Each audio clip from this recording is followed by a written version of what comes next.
Welcome to today's news discussion. I'm Sarah. And I'm Sean. Let's dive into the stories making headlines.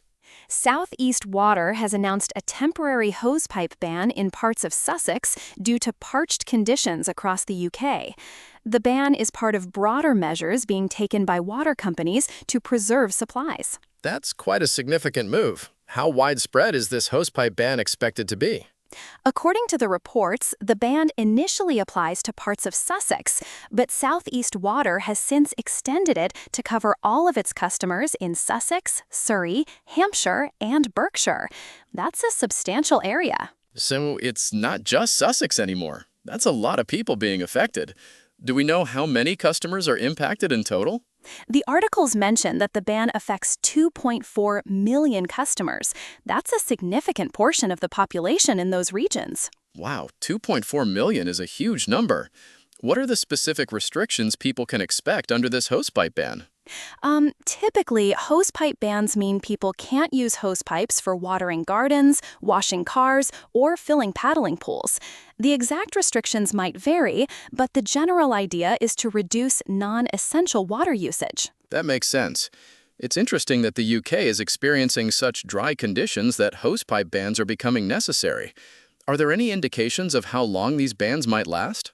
The reports don't specify an exact duration, but typically these bans remain in place until there's significant rainfall to replenish water supplies, so it could be several months. That's a good point. The weather plays a huge role in these decisions.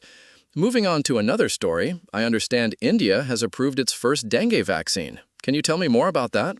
Yes, India has approved Takeda's Q-Dengue vaccine for people aged 4 to 60. This has seen a significant step in addressing the rising dengue burden in the country. That's great news for public health. How does this vaccine work, and what's the context around dengue in India?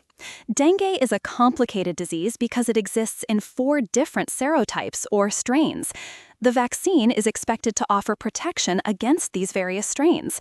The articles mention that dengue cases surge during the monsoon season, making this vaccine a valuable tool. So the fact that dengue has 4 strains makes it particularly challenging. How effective is this new vaccine likely to be?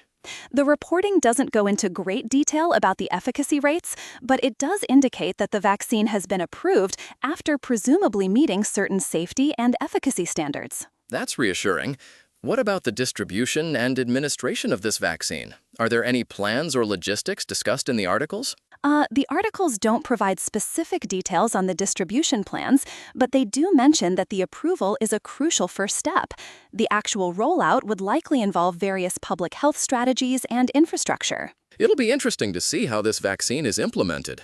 Given the seasonal nature of dengue outbreaks, timing will be crucial. Exactly. The monsoon season is a critical period for dengue transmission, so getting the vaccine out before that would be a priority. That brings us to the broader context of public health in India. How significant is dengue as a health concern there? Dengue is a major seasonal health concern in India, with thousands of cases reported annually. The fact that it exists in multiple strains complicates immunity and makes a vaccine like Q-Dengue particularly valuable. So this vaccine approval is a significant development. It's a proactive measure to address a recurring public health issue. Absolutely. And it's not just about the vaccine itself, but also about raising awareness and improving public health infrastructure to tackle dengue. That's a good point. As we wrap up today's discussion, it's clear that both these stories highlight important issues: water conservation in the UK and public health in India. Indeed. And both stories show how environmental factors can have significant impacts on our daily lives and public health. Well, that's all for today's episode. Thanks for tuning in. Goodbye, and see you later.